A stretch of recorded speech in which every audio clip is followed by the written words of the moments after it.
Posisi STY atau pelatih Sintayong ada di bibir jurang dan pantas kalau saya sematkan lampu kuning bagi STY karena pertandingan Indonesia melawan Arab Saudi pada Selasa esok pukul 19.00 waktu Indonesia bagian Barat di Stadion GBK Gelora Bung Karno Senayan menjadi penentu Indonesia sanggup melaju ke babak berikut, paling tidak babak keempat atau tidak. Semua rekan sahabat Rai Soccer TV, jangan lupa ikuti terus analisis Bung Yes. Tentu saja like, comment, and subscribe.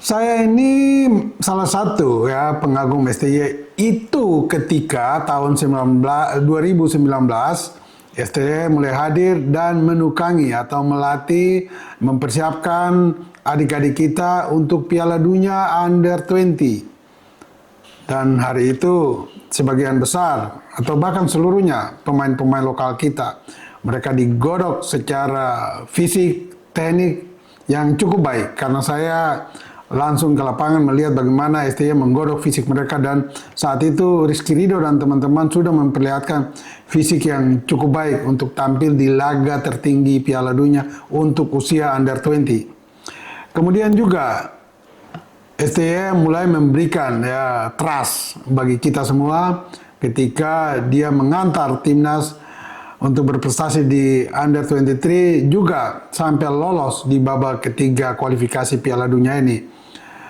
Namun juga kita harus tahu diri dan koreksi dan realitas ya dalam melihat prestasi yang dicatat STY.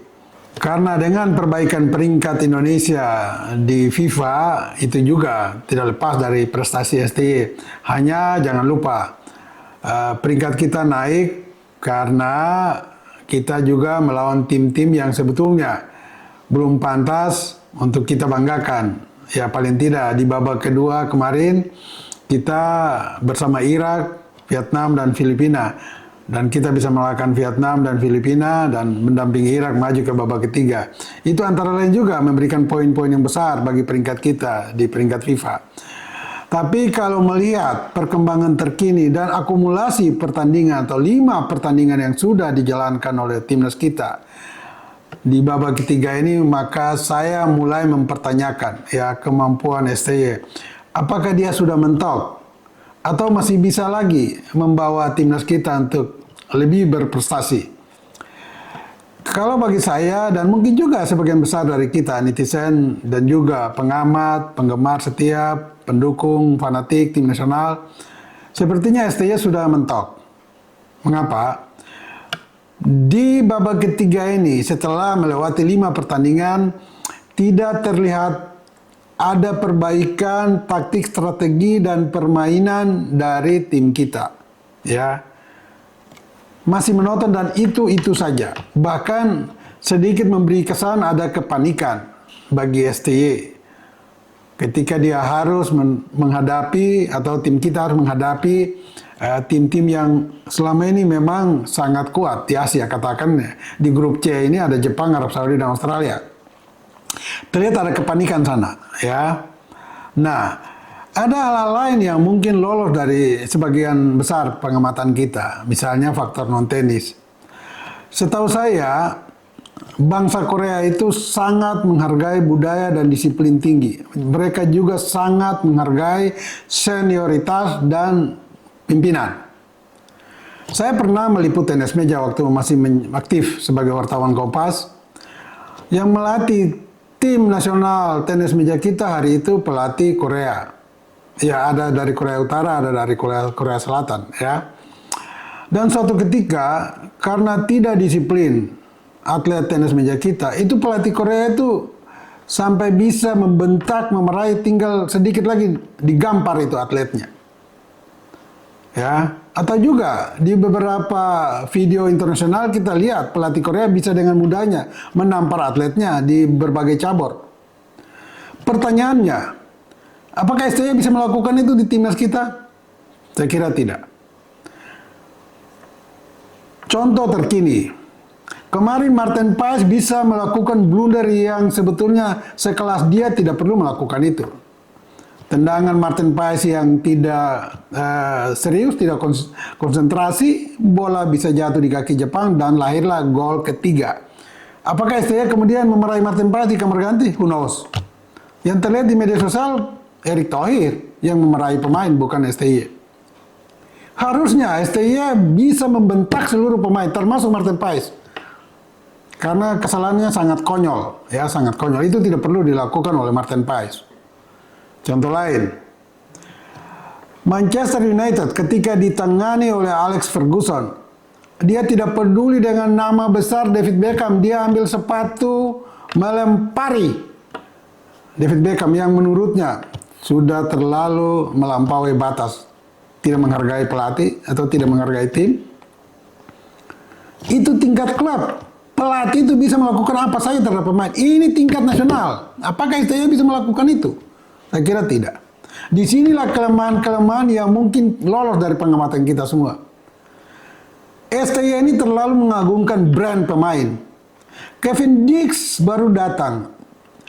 Secara tim, sepak bola ini permainan tim, bukan permainan individu, bukan permainan catur, atau tenis meja tunggal, atau bulu tangkis tunggal. Tidak, ini tim. Kevin Dix sebetulnya jangan dulu dimainkan sebagai starter. Biarkan dia main di babak kedua setelah dia mengamati rekan-rekannya bermain seperti apa, baru dia masuk. Tapi dipaksakan karena brand ada di sana. Wah, Kevin Dix pemain hebat, main di FC Copenhagen, Denmark, Liga Utama Denmark. Tentu pengalamannya lebih banyak. Apa yang terjadi? Kevin Dix tidak bisa menyelesaikan event babak pertama pun tidak bisa. Dia sudah keluar di penghujung babak pertama karena apa? Cedera. STY juga masih bongkar pasang seluruh pemain tim kita. Kemarin melawan Jepang dia bisa memasukkan Yakub Sauri. Untuk apa? Yakub tidak pernah menjadi starter. Bahkan cadangan juga kadang-kadang tidak. Kok dimainkan? Ada target apa? Ada konsep apa yang diinginkan STY? Nanti kita lihat besok Arab Saudi apa dia melakukan lagi. Apakah dipersiapkan tim yang melawan Jepang untuk menghadapi Arab Saudi? Saya kira tidak. Akan ada perubahan lagi, pasti. Pertanyaan berikut, di mana itu Ivar Jenner?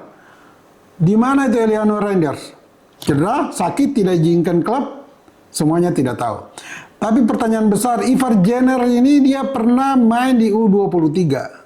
Dan dia menjadi salah satu pemain kunci di Under 23. Mengapa dia tidak sering dan selalu dipakai sebagai starter?